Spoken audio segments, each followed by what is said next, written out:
Good morning. Punta Natales. Going to the bus station with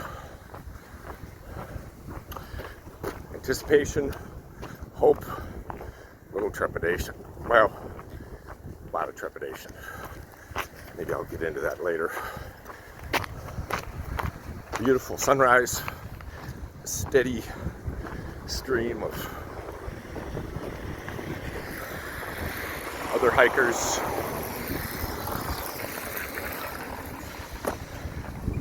Going to the bus station. Get into the park. Torres del Paine.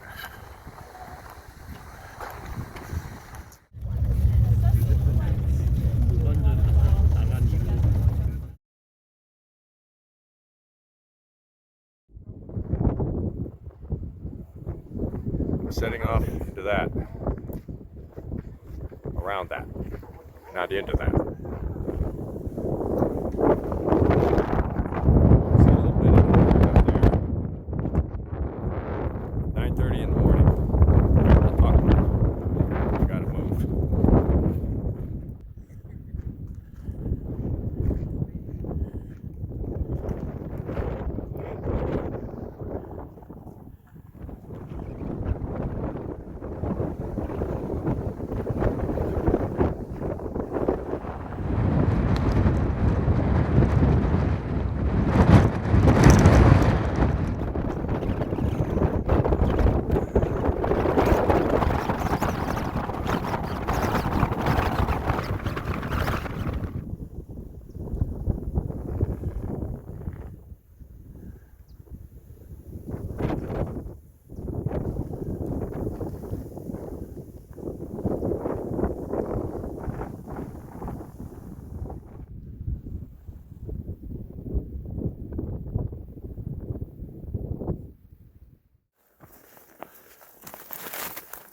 Back on the 19th, I began to get kind of desperate, almost fatalistic.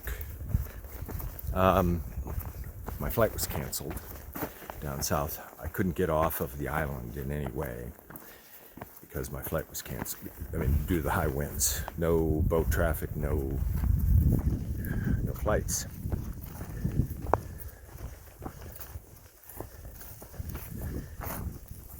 And then on the 20th, there's nothing I could do. Check into the hostel again. And I thought, well, how am I going to do this? And are they even going to let me in? Sort of very, they have their reputation for being very, very strict here in Torres del Paine. Specifically the Rangers. You have to show your passport, your prepaid entrance ticket. You can't get it, at the door. And supposedly you have to show that if you're staying overnight that you have all the bookings, because they do not allow any wild camping here at all.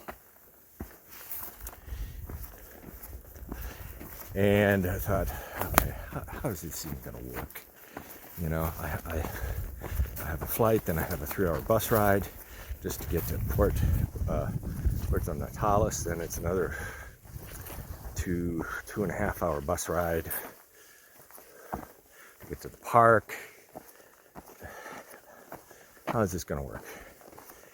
Maybe I should just fold the tent, so to speak.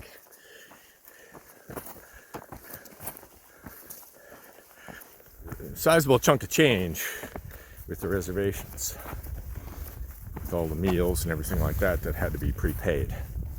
So I tried to see if I could, say, hey, my flight was canceled. Can I delay entry, by a day and just, re-roll my schedule? And I had an interesting experience because the response was from an AI chatbot who told me, no, senor, forget you and the horse you rode in on. No adjustments can be made. End of discussion. Interesting experience, given what is happening in the world, in government and in technology, where some people want to replace bureaucracies with AI. I will tell you, bureaucracies oftentimes seem cold and inhuman and unsympathetic to the fact that your flight got canceled and, you know, your tale of woe. But I can assure you, a chatbot is by definition cold and inhuman. And to the extent that we hand over aspects of our bureaucracy to things that are not human, we better get used to,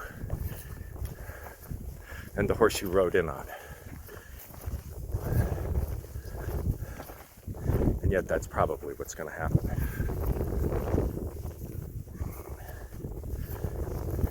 Anyway, I was sort of despairing. And then I thought, well, what are they going to do? If I show up, talk to a human being, you know,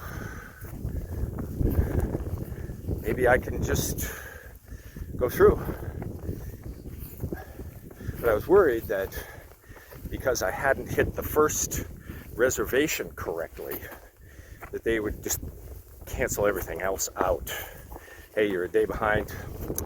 Nope, you can't go in.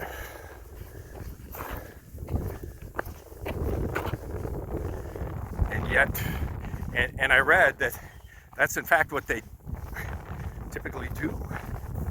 And there's a ranger station that checks everybody going by, wants to make sure that they can make the next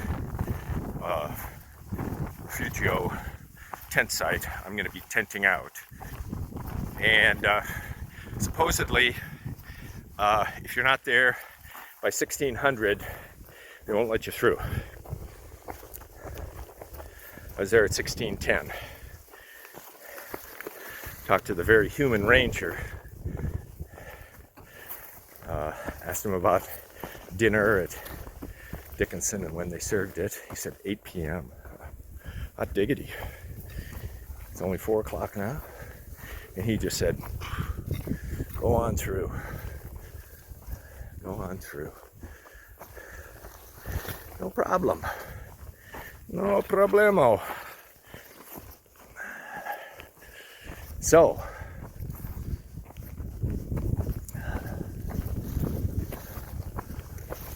the weather's changing on me. Had partly cloudy skies, high winds during that one section.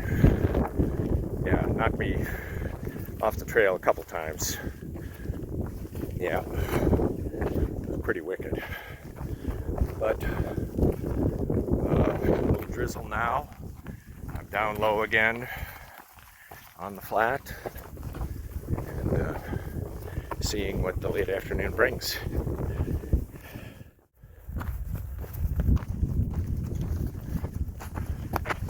And I probably have the worst case of shin splints I've ever had. When I was in the hostel on Navarino, the day after I had to retreat from the teeth of the Navarino circuit, I had a real time getting out of bed. Real hard time getting in and out of a chair or onto the toilet, just due to the pain in my shins. You know, like 5 minutes for each one of those operations. That was pretty discouraging too.